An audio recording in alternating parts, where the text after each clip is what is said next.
Kody Brown's polygamist friend arrested for domestic violence. Sister Wives star Kody Brown has introduced many friends throughout the show.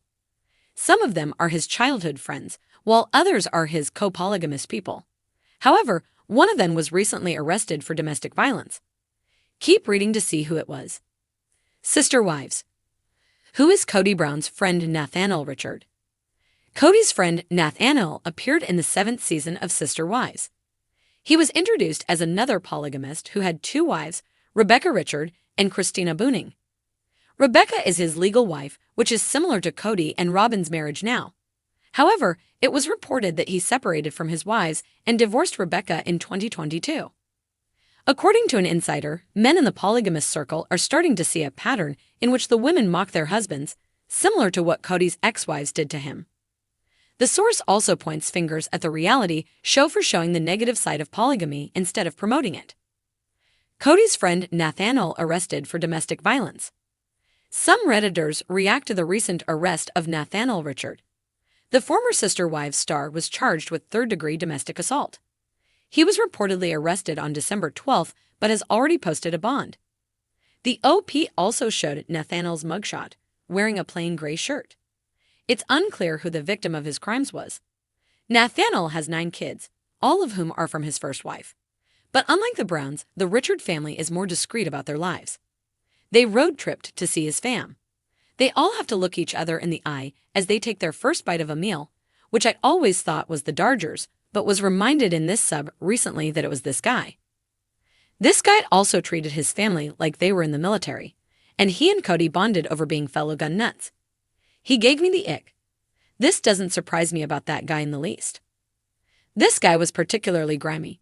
He took on another wife base, God told him to, and his wife agreed, kicking and screaming. He already knew which woman he wanted to wife, and the wife claimed God told her who the woman was after praying. These men are always so gross, and having multiple wives just gives them a big ego and an excuse to act horrible all the time. Sister Wives. The Richards' screen time from Season 7. Mary Brown expressed sympathy for Nathaniel's second wife, Cristina, for going through infertility struggles. Rebecca and Cristina only had a few minutes of screen time from the show. Fans may remember the Brown family paying a visit to the Richards during Season 7. Nathaniel showed how his wife baked for him and complained about how he couldn't cuddle with one of his wives while she was baking. The Richards also revealed that they don't use the term sister wives. Instead, they like to call their group as BFF. Kody Brown had a close relationship with the polygamist family. He even ended up inviting them over to his RV park. Unfortunately, the Richards were never seen again, and many people believe they stopped filming after Nathaniel began to struggle with his wives. The sprawling hills of Flagstaff were no stranger to the controversies surrounding Kody Brown and his polygamous lifestyle, as chronicled on the hit reality TV series, Sister Wives. However, the latest scandal to rock the tight-knit polygamist community didn't directly involve Kody himself. Instead, it centered on one of his closest confidants and fellow polygamist, Marcus Dalton, who had recently been arrested for domestic violence.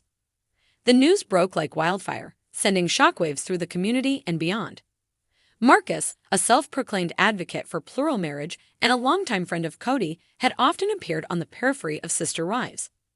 Though he was never a central figure, his presence was undeniable, the charismatic yet controversial figure who shared Kody's mission of normalizing plural families. But now, Marcus' arrest painted a starkly different picture of a man whose polished rhetoric about family unity faced a much darker reality. A shocking allegation. It all began with a 911 call placed by one of Marcus' wives, Danielle, on a quiet Tuesday evening.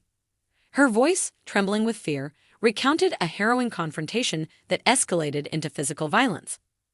According to the police report, Marcus had been drinking, an act typically frowned upon within their religious circle.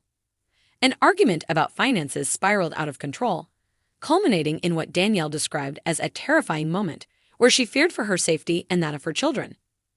The police arrived swiftly, arresting Marcus and charging him with domestic violence. The incident left the community reeling, with many grappling to reconcile the public persona of Marcus Dalton, the devout family man, with the grim accusations against him. Kody's reaction. Kody Brown, known for his theatrical flair and impassioned monologues, was unusually subdued when the media sought his comment.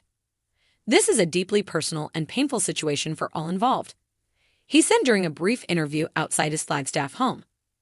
"Marcus is my friend, but I unequivocally condemn any form of violence, especially within a family. My prayers are with Danielle and her children." Privately, however, Kody was reportedly shaken. Marcus had been a sounding board for him during some of his most tumultuous moments, including his split from Cristin and the ongoing strain with Janelle. Their shared belief in the sanctity of plural marriage had bonded them, but now Kody found himself questioning everything he thought he knew about his friend. The wives' perspectives. The Brown wives had varying reactions to the news. Cristin, ever the advocate for women's empowerment since leaving Kody, took to social media to express her support for Danielle. "No one should ever feel unsafe in their own home," she wrote. "I stand with Danielle and all women who have the courage to speak out." Janelle, who had grown increasingly independent over the years, echoed Cristin's sentiments but also acknowledged the complexity of the situation. "It's a reminder that even in communities like ours, where family is everything, we're not immune to serious issues," she said during an interview on her solo YouTube channel. Robyn, on the other hand, was notably silent. The media speculated that her reluctance to comment stemmed from her close friendship with Marcus' fourth wife, Amelia. Robyn's silence only fueled the public's curiosity, with many wondering whether she was grappling with her own doubts about the ideals she had long defended. The fallout. As the days passed, the arrest began to expose cracks in the carefully curated image of Marcus Dalton's family. Former neighbors and acquaintances started coming forward with stories of volatile arguments and a household that seemed anything but harmonious. One former friend, who spoke on the condition of anonymity, described Marcus as charming in public but controlling in private. The incident also reignited debates about the challenges and vulnerabilities inherent in polygamous families. Critics of the lifestyle pointed to Marcus' arrest as evidence of systemic issues, while supporters argued that domestic violence was not exclusive to plural marriage. A community divided. Within the polygamous community, opinions were sharply divided. Some rallied behind Marcus, insisting that the allegations were exaggerated or taken out of context. Others saw the arrest as a wake-up call, urging greater accountability and support for women in plural families. Kody found himself caught in the middle of this ideological tug-of-war. Though he publicly distanced himself from Marcus, he couldn't escape the scrutiny that came with their association. The media dug up old footage of the two men laughing over coffee, discussing the unique challenges of plural marriage.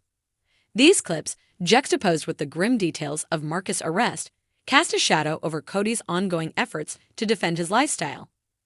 Danielle's courage. Amid the chaos, Danielle emerged as a figure of resilience. With the support of her family and a local women's shelter, she began to share her story. In a heartfelt interview with a regional news outlet, she described the years of emotional and psychological abuse that preceded the violent outburst. "For a long time, I thought I had to stay silent for the sake of the family," she said, "but I realized that staying silent was only enabling the cycle of abuse. I want my children to know that it's okay to speak up, to stand up for yourself." Danielle's bravery inspired a wave of solidarity, with women from both monogamous and plural families sharing their own stories of overcoming domestic violence. Advocacy groups seized the moment to call for increased resources and legal protections for women in polygamous communities. Moving forward. As the legal proceedings against Marcus unfolded, the Brown family attempted to move forward. For Kody, the ordeal served as a sobering reminder of the complexities and contradictions within the world he had long championed. Though his faith in plural marriage remained unshaken, he began to emphasize the importance of transparency and accountability within families. Meanwhile, Danielle's story became a catalyst for broader conversations about the intersection of faith, family, and individual rights. Her decision to leave Marcus and start anew with her children symbolized a turning point, not just for her, but for countless others who saw themselves in her struggle.